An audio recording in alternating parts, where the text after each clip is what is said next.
जय श्री राधे। आज के कथा प्रसंग में हम श्री राधा रानी जी के माता पिता श्री वृषभानु जी और श्री कीर्ति जी के रूप में कैसे अवतरित हुए, तो चलिए शुरू करते हैं। श्री गर्ग जी कहते हैं, शौनक राजा बहुलाश्व का हृदय भक्ति भाव से परिपूर्ण था। हरि भक्ति में उनकी अविचल निष्ठा थी। उन्होंने इस प्रसंग को सुनकर ज्ञानियों में श्रेष्ठ एवं महाविलक्षण स्वभाव वाले देवर्षि नारद जी को प्रणाम किया और पुनः पूछा। राजा बहुलाश्व ने कहा, भगवान आपने अपने आनंद प्रद नित्य वृद्धिशील निर्मल यश से मेरे कुल को पृथ्वी पर अत्यंत विशद बना दिया, अर्थात उज्जवल बना दिया, क्योंकि श्री कृष्ण भक्तों के क्षण भर के संग से साधारण जन भी सत्पुरुष महात्मा बन जाता है। इस विषय में अधिक कहने से क्या लाभ। देवर्षि श्री राधा जी के साथ भूतल पर अवतीर्ण हुए साक्षात परिपूर्णतम भगवान ने ब्रज में कौन सी लीलाएं की, यह मुझे कृपा पूर्वक बताइए। देवर्षि ऋषिवर, इस कथा अमृत द्वारा आप त्रिताप दुख से मेरी रक्षा कीजिए। श्री नारद जी कहते हैं, राजन वह कुल धन्य है जिसे प्रात पर श्री कृष्ण भक्त राजा निमि ने समस्त सद्गुणों से परिपूर्ण बना दिया है और जिसमें तुम जैसे योग युक्त एवं भव बंधन से मुक्त पुरुष ने जन्म लिया है। तुम्हारे इस कुल के लिए कुछ भी विचित्र नहीं है। अब तुम उन परम पुरुष भगवान श्री कृष्ण की परम मंगलमयी पवित्र लीला का श्रवण करो। वे भगवान केवल कंस का संहार करने के लिए ही नहीं, अपितु भूतल के संत जनों की रक्षा के लिए अवतीर्ण हुए थे। उन्होंने अपनी तेजोमयी पराशक्ति श्री राधा का वृषभानु की पत्नी कीर्ति रानी के गर्भ में प्रवेश करवाया। वे श्री राधा कलिंदजा कूलवर्ती निकुंज प्रदेश के एक सुंदर मंदिर में अवतीर्ण हुई। उस समय भाद्रपद का महीना था, शुक्ल पक्ष की अष्टमी तिथि एवं सोम का दिन था। मध्याह्न का समय था और आकाश में बादल छाए हुए थे। देवगण नंदन वन के भव्य प्रसून लेकर भवन पर बरसा रहे थे। उस समय श्री राधा जी के अवतार धारण करने से नदियों का जल स्वच्छ हो गया। संपूर्ण दिशाएं प्रसन्न निर्मल हो उठी। कमलों की सुगंध से व्याप्त शीतल वायु मंद गति से प्रवाहित हो रही थी।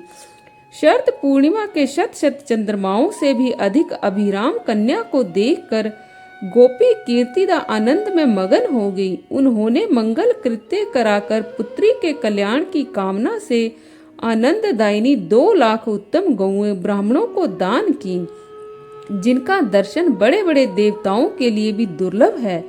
तत्वज्ञ मनुष्य सैकड़ों जन्मों तक तप करने पर भी जिनकी झांकी नहीं पाते, वे ही श्री राधिका जी जब वृषभानु के यहाँ साकार रूप से प्रकट हुई और गोप ललनाएं जब उनका लालन पालन करने लगी, तब सर्वसाधारण लोग उनका दर्शन करने लगे।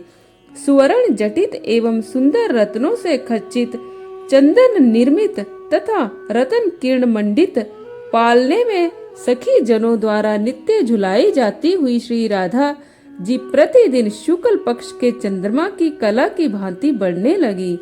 श्री राधा क्या है? रास की रंग स्थली को प्रकाशित करने वाली चंद्रिका, वृषभानु मंदिर की दीपावली, गोलोक चूड़ामणि श्री कृष्ण के कंठ की हारावली। मैं उन्हीं पराशक्ति का ध्यान करता हुआ भूतल पर विचरता रहता हूँ। राजा बहुलाश्व ने पूछा, मुने वृषभानु जी का सौभाग्य अद्भुत है, अवर्णनीय है, क्योंकि उनके यहाँ श्री राधा जी स्वयं पुत्री रूप से अवतीर्ण हुई। कलावती और सुचंद्र ने पूर्व जन्म में कौन सा पुण्य कर्म किया था जिसके फल स्वरूप इन्हें यह सौभाग्य प्राप्त हुआ। श्री नारद जी कहते हैं, राजन राज राजेश्वर महाभाग सुचंद्र राजा नृग के पुत्र थे। परम सुंदर सुचंद्र चक्रवर्ती नरेश थे। उन पूर्व काल में अर्यम्मा प्रभृति पितरों के यहाँ 3 मानसी कन्याएं उत्पन्न हुई। वे सभी परम सुंदरी थी। उनके नाम थे कलावती, रत्नमाला और मेनका। पितरों ने स्वेच्छा से ही कलावती का हाथ श्री हरि के अंशभूत बुद्धिमान सुचंद्र के हाथ में दे दिया। रत्नमाला को विदेह राज के हाथ में और मेनका को हिमालय के हाथ में अर्पित कर दिया। साथ ही विधि पूर्वक दहेज की वस्तुएं भी दी थीं। महामते, रत्नमाला से सीता जी और मेनका के गर्भ से पार्वती जी प्रकट हुई। इन दोनों देवियों की कथाएं पुराणों में प्रसिद्ध हैं। तदंतर कलावती को साथ लेकर महाभाग सुचंद्र गोमती के तट पर नैमिष नामक वन में गए। उन्होंने ब्रह्मा जी की प्रसन्नता के लिए तपस्या आरंभ की।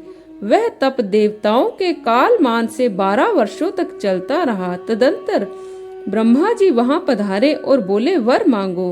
राजा के शरीर पर दीमके चढ़ गई थी। ब्रह्मवाणी सुनकर वे दिव्य रूप धारण करके बांबी से बाहर निकले। उन्होंने सर्वप्रथम ब्रह्मा जी को प्रणाम किया और कहा, मुझे दिव्य रत्न प्राप्त पर मोक्ष प्राप्त हो। राजा की बात सुनकर साध्वी रानी कलावती का मन दुखी हो गया। अतः उन्होंने ब्रह्मा जी से कहा, पितामह, पति ही नारियों के लिए सर्वोत्कृष्ट देवता माना गया है। यदि ये मेरे पति देवता मुक्ति प्राप्त कर रहे हैं तो मेरी क्या गति होगी। इनके बिना मैं जीवित नहीं रहूंगी। यदि आप इन्हें मोक्ष देंगे तो मैं पति साहचर्य में विक्षेप पड़ने के कारण विह्वल हो आपको शाप दे दूंगी। ब्रह्मा जी ने कहा, देवी, मैं तुम्हारे शाप के भय से अवश्य डरता हूँ, किंतु मेरा दिया हुआ वर कभी विफल नहीं हो सकता। इसीलिए तुम अपने प्राणपति के साथ स्वर्ग जाओ। वहां स्वर्ग सुख भोग कर कालांतर में फिर पृथ्वी पर जन्म लोगी। द्वापर के अंत में भारतवर्ष में गंगा और यमुना के बीच तुम्हारा जन्म होगा।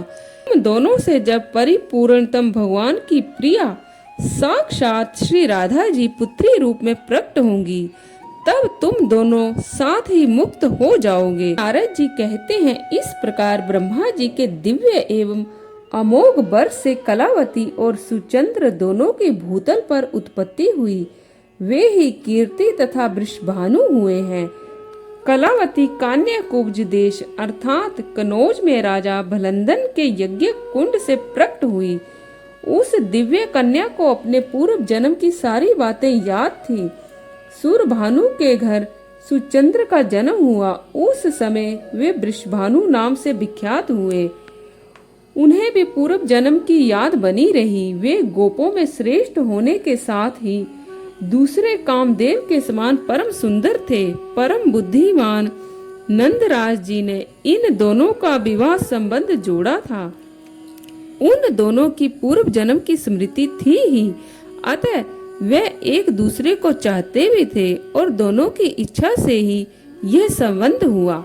जो मनुष्य वृषभानु और कलावती के इस उपाख्यान को श्रवण करता है वह संपूर्ण पापों से छूट जाता है और अंत में भगवान श्री कृष्ण के सायुज्य को प्राप्त कर लेता है। तो भक्तों, आज के लिए बस इतना ही। कल फिर आपसे भेंट होगी। तब तक के लिए जय श्री राधे।